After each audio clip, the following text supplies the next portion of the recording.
Meri O degan joydan taqib qo'ygan ekanlar. Bu ko'rganingizda mana bunaqa mayda daraxtdan tushgan shira, mana kraskanchalarga o'xshagan narsalar bo'ladi. Lekin agar juda ham chizilib ketgan bo'lsa, oralari sochuvda artirulingan hisobiga aytganda tuzilib, nagarli qilgan bo'lsa, обязательно yechilishi shart. Qiziq bo'ladigan bo'lsa, salon laminatsiyamizni bepul qilib beramiz. Kommentariyada eng qiziq izoh yozilgan bo'lishi kerak. Bizga Assalomu alaykum, bizlarni kuzatib boruvchi mijozlarimiz. Bugungi Li avtomobilimizga o'zingizlar baho berasizlar. Nomeri O degan joydan taqib qo'ygan ekanlar. Bu mashinamizni polirovka qilib beramiz. Tushunganingizda bugungi videomiz polirovkaga atalgan bo'ladi. Ya'ni qo'limizdan kelgancha to'liq ma'lumot berib o'tishga harakat qilamiz, xudo xolasa. Xo'p, ish jarayonlarimiz bilan birma-bir tanishtirib o'ramiz. Bu Li avtomobilimizning polni kuzovini laminat polirovka qilishga olib qo'yganmiz. Pastalar haqida qiziq ma'lumotlarni berib o'tamiz. Nima pasta ishlatish kerak, qanaqa qilish kerak. Xo'p, eng asosiy narsa polirovka jarayonida pastani sifatliligini tanlash kerak, shunga e'tibor berish kerak. Ishlatiladigan apparatlar, gubkalar, eng qiziq, eng kerakli joyi nimada deydigan bo'lsak, kuzovni polirovka jarayonigacha bo'lgan tayyorgarligi hisoblanadi. Yaxshi tayyorgarlik bo'lsa, polirovkaning sifati shunga yarasha chiqadi. Xo'p, bu yerda Li avtomobilimizni aytdim, Cobalt avtomobilimizni krugoy tonirovka, salon laminatsiya shuna xizmatlarni qilib beramiz. Va bu yerda yana bitta jentera qabul qilib olganmiz. Buni ham hozir polirovka jarayoni ketadi. Xo'p, olib qo'ygan mashinamizni buni bitta ko'rsatib o'tamiz. Holati juda ham yomon holatda emas, lekin mijozimiz mashinani polni yana tayyorlayaptilar o'zlariga. Shu bo'yicha ketadi, xudo xolasa. Xo'p, endi qaranglar. Nimaga qilinadi polirovka deydigan bo'lsak, o'zi qanaqadir kuzovda qirilgan, chizilgan holatlar bo'ladi. Bu narsani hozir ichkari kirganda ham ko'rsatib beraman.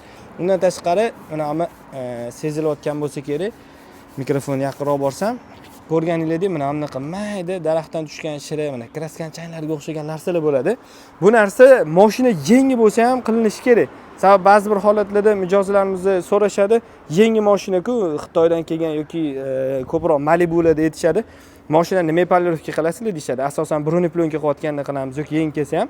Nimagaki mana shunaqa daraxtdan tushgan shira kraskanchaylari bo'ladi. Xitoydan kelguncha ham qanaqadir kuzov ustiga narsalar o'tirishni boshlaydi. Undan tashqari hozirgi paytda Malibu, Traverse avtomobillari ham bilasizlar juda ham ko'p. Turganligini hisobiga suv dog'lari, kirli yig'ilishni boshlagan bo'ladi. Mana shu holatda polirovka qilish tavsiya beriladi. Endi polirovkamizga to'xtalib o'tirgan bo'lsak, Li avtomobilimizda qilayotgan ishimizni birinchi navbatda kuzovni tayyorlab olamiz. Ya'ni kuzov unda ushab ko'ringan paytda sezilinadi. O'zi uyda u sharoitdan bemalol o'zingiz tekshirib ko'rsangiz bo'ladi. Polirovkaga kerakmi, kerak emasmi? Buni hozir sizlarga terpili fanarimizni deymiz, qisqacharoq tushuntirib o'tirishga harakat qilamiz. Tanishtiradigan bo'lsak, bu ko'pchilik biladigan terpili fanarimiz. Mana qaranglar, bu yerda o'zi polirovka bo'lgan, qisman chizuvlar kam. Endi polirovka bo'lmagan qismimizni ko'radigan bo'lsak, mana mayda pautina gologrammalar bo'yatdi, mana sezilayotgan bo'lsa kerak. Bu yerda o'zi bleski boshqacharoq. Mana bu bitta chuqur chizuv tushgan, bu narsani alohida o'tib chiqilinadi. Endi kuzovga to'xtalib o'tirgan bo'lsak, mana shu chiziluv qirilganlardan birinchi ajratsanglar bo'ladi. Ikkinchisi, shu kuzovga qo'linglarni yurg'izsanglar, shitir-shitir qilyaptimi, demak, polirovka talab degani. Endi polirovka qilish texnologiyamizga to'xtalsak, o'zining apparatlari bor, rotor, eksentrik deymiz. Birinchi navbatda bunaqa rezinka, plastmassa detallar apkilga qilinadi. Sabab, agar mana mashinasi qilinmaydigan bo'lsa, kuzovda, ya'ni rezinkaga oq dog' bo'lib qolishi, plastmassa detallarni kuydirib qo'yish ehtimoli bor. Kuydirish degani qanaqa kuyadi deyishingiz mumkin. Bu narsa kuyish holati oqarib qoladi. Bu narsa zavodskiy holatga qaytmaydi. Mana e'tibor berayotgan bo'lsangiz, mana ham orasida ham bitta liniya rezinka bor. Shu rezinkani ham qilganmiz. Даже mana detallarni ham yechib bo'ladi. Mana ruchkani oldiga e'tibor berayotgan bo'lsangiz, qirilishlar juda ko'p bo'lib qolgan. Bu narsaning sababi ruchkaga qo'l teg'izilmayotgan paytda xuddi shu holatga kelgan. Endi ozgina ma'lumot berib o'tirgan bo'lsak, apparatlar nimaga farqi bor? Prosta bitta apparatda qilsa bo'lmaydimi deb o'ylashingiz mumkin. Yo'q, unaqa emas. Har bitta polirovka apparati vazifasi bor. Bitta apparatimizni chuqur chizuvlarni olib beradigan bo'lsa, ikkinchi apparatimizni o'sha chuqur chizuvlardan keyin mayda chizuvlar qoladi. O'sha chizuvlarni yo'qotishga ishlatilinadi. Ko'proq gologramma deymiz, o'sha narsa qoladi. Birinchi apparat ishlatgandan keyin uni yo'qotishga ikkinchi apparat ishlatilinadi. Uni ham yana ham silliroq, yana ham bleskini chiqarish uchun uchinchi apparat, yana eksentrigimizni o'sha pastda ham o'zgarib boradi, gubka ham o'zgarib boradi. Men hozirlarga bitta tushuntirib o'taman shu haqida. Xo'p, qaranglar. mashina birinchi navbatda o'zi to'liq holatda yuvib olinadi. Mana bu yerga hozir pastda surishgan polirovka boshlash jarayonida. Hozir to'xtatib turibman, shovqin bo'layotganligi uchun. Endi polirovkalarimiz ham pastalarga to'xtaladigan bo'lsak, qaranglar, birinchi navbatda mana kat degani bor, kesuvchanlik qobiliyati bunda 10 bo'lsa, bunda 6 ga tushgan, kamaygan. Masalan, mana bu uje kat xususiyati 2 ga tushgan. Bu etapni nimaga qarab tanlaymiz? Masalan, buni kat holati 12 ga jon bergan. Dilu mana bu yerda kat degani kesish qobiliyati, gloss degani blesk berish qobiliyati. Mana 10 gacha chiqqan. Kesish qobiliyati kamaytirib, blesk berish qobiliyati juda ham kuchayadi. Mana bu narsa glinaga ishlatamiz, o'zini shampuni, oddiy shampundan foydalanilmaydi. Bu narsa mana bunaqa glina. Bu kuzovdan qolgan kraska, changlar, shiralar, mana shunaqa narsalarni tozalashga rosa ham asqotadi. Xo'p, bu yerda qanaqa holat bo'ladi? Bular hammasi nemetskiy pasta hisoblanadi. Hozirgi paytda ko'proq politop pastasini ishlatamiz. Eng sifatli pastalardan o'zi 3M deyshadi, Koch deyshadi, politop deyshadi. Asosiylari shular. Mana masalan Carpro'niki. Juda ham turi ko'payib ketib qolgan, lekin eng asosiylardan mana shularda bemalol ayta olamiz. Bularga qarab turib ishlatiriladi. Mashinaning holatidan kelib chiqib tanlaniladi.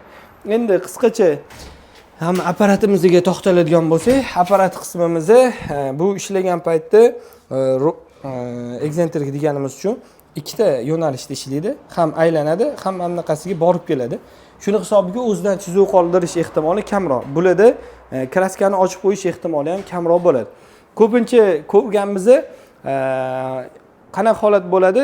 Qirraladi, kraskalarning ochilib qolish ehtimoli juda ham baland bo'ladi. Bu narsa rotor apparatida noto'g'ri ishlanishini hisobiga, qirrali chiqib turganligini hisobiga ochilib qolish ehtimoli bo'ladi. Mana qanaqa tushuntiradigan bo'lsak, dilu mana bu kuzov qismini oladigan bo'lsak, mana bu chasti ko'tarilib turibdi. Mana mashina holatga e'tiborsizlik beriladigan bo'lsa, kraska ochilib qoladi. Ya'ni polirovka qilib kelinyapti. Polirovka qilib kelingan paytda mana bu gubga teganligini hisobiga mana bu qirrada ko'proq aylanish bo'ladi. Shuni hisobiga ochilib qoladi. Mana shu narsaga aniq e'tibor bermasanglar, mashinalar 2-3 ta polirovka o'zida dabdalasi chiqib ketadi. Endi qolgan narsalarimizni, xromlarimizni, plastmassa detallarimizni aytib o'tgandek apkilikka qilish kerak. Bu li avtomobilimizda o'zi nikel bo'ladi, qoraytirib olingan. Shuni hisobiga botda unaqa katta zarar yetkazmaydi. Asosiy e'tibor berish kerak bo'lgan narsalar mana shu narsalarga e'tibor berish kerak bo'ladi. Xo'p, yana nimalarni aytib o'tsak bo'ladi? O'zi ko'pincha mana bunaqa yozuvlarni yechib olish kerak bo'ladi. Biz yechmaganimiz sabab mashina tezroq bitishini xohladilar. Bu juda ham ko'proq vaqt oladi. Joy kelsa 2 kun, 3 kungacha vaqt ketib qoladi bunaqa holatda. Agar qachon yechish kerak? Tuzli yig'ilgan bo'lsa, nagarli yig'ilgan bo'lsa, yechish shart. Yozuv hammasini. Agar bunaqa holatda bo'lmasa, yechish shart emas. Bunda ham holati yaxshi turibdi, yechmasdan qilsak ham bo'ladi. Lekin agar juda ham chizilib ketgan bo'lsa, oralari sochuvda artib urilgan hisobiga aytganimdek tuzli, nagarli yig'ilgan bo'lsa, обязательно yechilishi shart. Xo'p, mashinamizga asosiy e'tibor berish kerak bo'lgan narsalarimiz shular. Polirovkaga oid xudo xolasa qo'ldan kelgancha ma'lumot berdik. Endi bitta tanishtirib o'tishimiz mumkin bo'lgan narsa qo'limdagi gubkalarni turini ozgina tanishtirib o'ta qoling. Gubkalarimizning turi. Xo'p, birinchisi ko'k gubka, qattiq gubka deymiz. Ikkinchisi bu yoqda mex. Xo'p, uchinchisi yumshoqroq gubkamiz. Endi mana tanishtirib o'taman. Gubkalarimizning turi. Eng chuqur chizuvlarga mana mexdan foydalaniladi. Bu lakni juda ham tez qizdiradi, lekin kraskani ochib qo'yish ehtimoli balandroq. Endi bu narsada polirovka o'tilingandan keyin keyingi etapda uje boshqa narsalarga e'tibor berish kerak bo'ladi. Chizuvdan tashqari gologramma bleskga qarab chiqaveriladi. Keyingi etapda masalan bunaqa qattiqroq gubkalardan foydalaniladi. Ko'proq bular birinchi etapga ishlatiladi.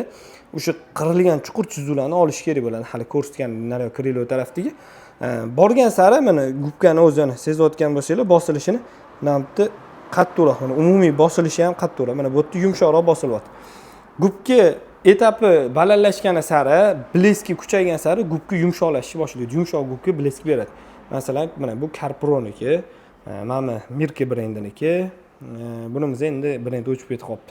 Mana shu hamma narsasiga e'tibor berish kerak. Mashinani tayinlashga, pastaligi, gubkaligi o'shanda ish sifatli chiqadi. Sizlarga zo'r yangiligimiz bor. Mana shu videoni tagiga o'zingizlar izohlarni qoldirasizlar. Bitta mashinaga bepulga salon laminatsiya qilib beramiz. Endi videomizni davom ettiramiz. Kommentariy yozish esingizdan chiqmasin. Undan keyingi videolarda nimaga oid video qilishimizni yozib qoldirasizlar. Endi qaranglar, bitta jarayonni sizlar bilan ko'rsatib o'taman. Mashinamizda terbilar fonarimiz sezayotgan bo'lsanglar, mana bu yerda gologramma bor. Mana mana shu narsa gologramma deydi. Bu narsa nimadan qoladi deydigan bo'lsanglar, birinchi etap polirovka qilingandan keyin qoladi. Yon taraflarini ham hozir sizlarga ko'rsatib o'taman. Qaranglar. Xo'p, mashinamizni bu yoq qismini ham xuddi shunaqa chizuvlari, chuqur chizuvlari bo'lgan. Mana gologramma qolib ketgan. Sezayotgan bo'lsanglar, maydana iz bo'yot. Mana shu narsa gologramma deyiladi. Botida yo'q bu narsa. Mana krilo qismida ham bor. Endi qaranglar. Ikkinchi etap polirovkamizni o'tganimizdan keyingi bleskiga o'zingizlar baho berasizlar. Ko'rayotganinglarda idealniy holatga kelgan pudralari mana shunday ko'rinib turibdi. Uchinchi etapdan keyin yana ham blesk bo'ladi. Ibrohim ukamiz mana hozir qilyapti. Aytganimdek mana o'rtancha uje qattiq gubga emas, yumshoq gubga emas, pastani suradi. Mana shu narsani qilgandan keyin ketadi. Ko'r Ibrohim. Bu yoq tarafda hop yana e'tibor o'tishingiz kerak bo'lgan narsa gubkani orada yuptiramiz. Mana shu oling. Mana buni mexda ishlaganmiz. Bu shu aytib o'tganimdek birinchi etap uchun o'tamiz va shu o'zini pastasi bo'ladi. Bunda o'sha bizda nima farqi bor? Lak qatlami bularda kam bo'lganligi uchun yana ham yuqalashib ketmasligi uchun birinchi, ikkinchi etap bitta o'tib tashlanadi. O'tilingandan keyin lak yuqalashmaydi uncha-munchaga. Ketmagan chizuvni o'zini mana shu apparatga o'tamiz. Shuni hisobiga lak qatlami kamroq yuqalashadi, lekin ko'proq vaqt ketadi. Lak qatlami mijoz uchun himoyalanadi. Bu holatda ko'proq polirovka qilish imkoniyati bo'ladi. Videoni davom ettiramiz. Yana bitta polirovka jarayonida eng muhim narsamiz bor. Hozirlarga tanishtirib o'tamiz. Bu Talishnemer degan apparatimiz. Ko'pincha bu narsani hozirgi paytda kuzatilayotgan holatlar mashina sotib olish jarayonida o'sha mashinani ko'rib beradigan usta aka-ukalarimiz ko'p foydalanishadi yoki mashina oldi sotdi bilan ko'p shug'ullanadigan usta akalarimizni qo'lida bu apparatni ko'rasizlar. Bu nimaga kerak deydigan bo'lsanglar, lak qatlamini, ya'ni kraska qatlamini qalinligini o'lchab beradi. Shu orqali zavodskoy detalligini ham aniqlash oson ancha. Professional darajada bo'lmasangiz ham aniqlay olasiz va kraskani bilamiz. Bu biz nimaga ishlatamiz? Biz mashina olib sotmaymiz, lekin kerakli jihati agar mashinasini lakka o'lchab turib polirovka qilmaydigan bo'lsa, kraska ochilib qolish ehtimoli juda baland bo'ladi. Mana mashinasiga e'tibor beramiz. Endi sizlarga tushuntirib o'taman, qanaqa holatda ishlashini. Endi hop, telefon ozgina noqulay bo'lyapti, qo'limga olaman. Bahola stabilizator kelish kerak. Ko'rayotganinglardek, mashinamizni lakini o'lchaymiz. 110 84. Xitoy mashinalari bitta muammoli jihati lak qatlamini yo'qligi. Shuning uchun broneplyonka qilib olish tavsiya qilinadi. Agar broneplyonka qilinmasa, bu o'zimizning Equinox, Malibu, Gentralarga o'xshab laki qalin bo'lmaganligi uchun, qattiq bo'lmaganligi uchun juda ham tez sezilib ketadi va ko'p marotaba polirovka qilib bo'lmaydi. Deyli o'rtacha hop, Gentralarimizni 5 tadan 10 tagacha polirovka qilsa bo'ladi. Sababi mana bu lak qatlami bunda 97 chiqayotgan bo'lsa, Gentra Malibularimizda 120-130 o'rtasida chiqadi. Lak qalinligini o'zingizlar uchun olsanglar bo'ladi. Xitoy mashinalarida baribir shu narsa bor. Mana 100 chiqyapti. 100 bu noto'g'ri ushladim. Mana 85. 87. Qirralarda ham qaranglar, kamroqda. Mana mana shu narsa ko'p polirovka qila olmasligiga sabab bo'ladi. Shuning uchun ko'pincha Xitoy mashinalarini ana 81. Bu nimaga 190 apparat buzuvdi deb o'ylashingiz mumkin, yo'q, buzilmas. Mana masalan, noto'g'ri qilib qo'ysam, mana qarang, mana ozgina uch tegmay qolsa ham mashinasi noto'g'ri ko'rsatadi. Mana eshik qismlarimiz. Agar mana mana shu narsa 200 ga yaqin, 250 atrofida chiqadigan bo'lsa, bu narsa uje qirilish, chizilish ehtimoli juda balandligini ko'rsatadi. Mana mana shunday holatda hozirlarga kakras ko'chada Gentramiz turibdi. Shu Gentra misolida ko'rib ko'rsatib beraman. Bitta mokriy Gentramiz bor ekan. O'zimizdan okamiz kelib qoluvdilar. Mana 111 lak qatlami, 108. Bu endi menimcha polirovka bo'lganligini hisobiga shunaqa chiqayotgan bo'lishi mumkin. Endi mana bu qora Gentramizni ko'ramiz. 120, aytib o'tganimdek 135. Hop, 125. O'zingizlar uchun olishingiz kerak. Bu lini, ya'ni tomida 110 daraja. 105. Kapotni oldilari. 105. Lida baribir ancha qalinroq hisoblanadi. Mana Cobalt'imizni ham ko'ramiz. Mana 121. O'zimizning Gentra Cobalt'larimizga yetmaydi, nima deysizlar, to'g'rimi? Legendarniy mashinalarimizda nimadirlari zo'r chiqmagan bo'lishi mumkin. Bari ba'zi bir narsalarga yaxshi e'tibor bergan. Xo'p, xudo xolasa polirovkaga oid narsalarni tushuntirib o'tdim. Bizning instrumentlarimizni shu mana shu lakolchilik apparat bo'lishi shart. Dilu endi sizlarga hozir maslahat berib o'tsam, ko'pchilik noto'g'ri tushunishi mumkin, noto'g'ri tushunmaysizlar. To'liq ma'lumot berib o'taman. Sizlar qayerdadir polirovka qildiryapsizlar. Qildirayotgan paytingizda Gentra Cobalt bo'lsa ham mashinalar arzon emas. 10 ming, 15 ming dollar turadigan mashina hisoblanadi. Bunaqa paytda ustiga ishonib topshirayotgan paytingizda faqat narxga e'tibor bermanglar.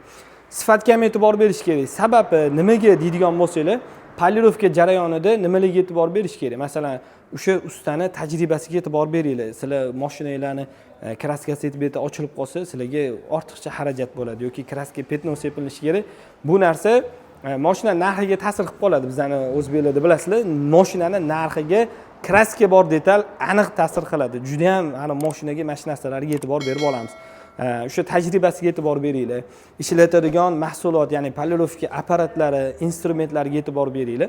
Ana o'sha holatda xudo xolasa, ya'ni 3-4 oy ustozni qo'lida ozgina ishlab turib, shogird bo'lib turib, shunday chiqib ketib turib, bo'ldi deydigan bo'lsa, bu holat ko'pga bormaydi.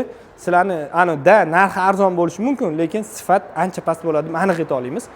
Yaxshi 1 yil, 2 yil kamida ustozni qo'lida yurib, patahasini olib chiqqan shogirdlar xudo xolasa uyaltirib qo'yish ehtimoli kamroq. Chunki o'sha xatoni qilmaslik uchun ustozdan maslahatini olgan, ustozni joyi kelsa gap eshitgan, mashinasidan o'rgangan bo'ladi. Xudo xolasa agar sifatli polirovka, broneplyonka, keramika, ximskiy deysizlarmi, tonirovka deysizlarmi, hamma xizmatlarimiz bor. Bemalol murojaat qilsanglar bo'ladi. Mashinalarni ko'rasizlar, o'z videolarimizni qo'yib boramiz. Qo'ldan kelgancha qimmat markalarga ham xizmat ko'rsatamiz. Mashinalarni ishonib topshirsanglar bo'ladi. Keyingi videomiz nasib qilsa yana bir broneplyonka bo'yicha bo'ladi. Aynan mana shu Carbins brendimizda. Xudo xolasa yana nimadir qiziq videolar deydigan bo'lsanglar, kommentariyada fikringizni yozib qoldirsanglar biz uchun qiziq. Xudo xolasa qo'limizdan kelgancha to'liq ma'lumot berib video qilib berishga harakat qilamiz. E'tiboringiz uchun rahmat. Mana shunaqa videolarni o'tkazib olmaslik uchun kanalimizga aniq obuna bo'lib qo'yinglar. Qo'ng'iroq tugmasini bosish esingizdan chiqmasin.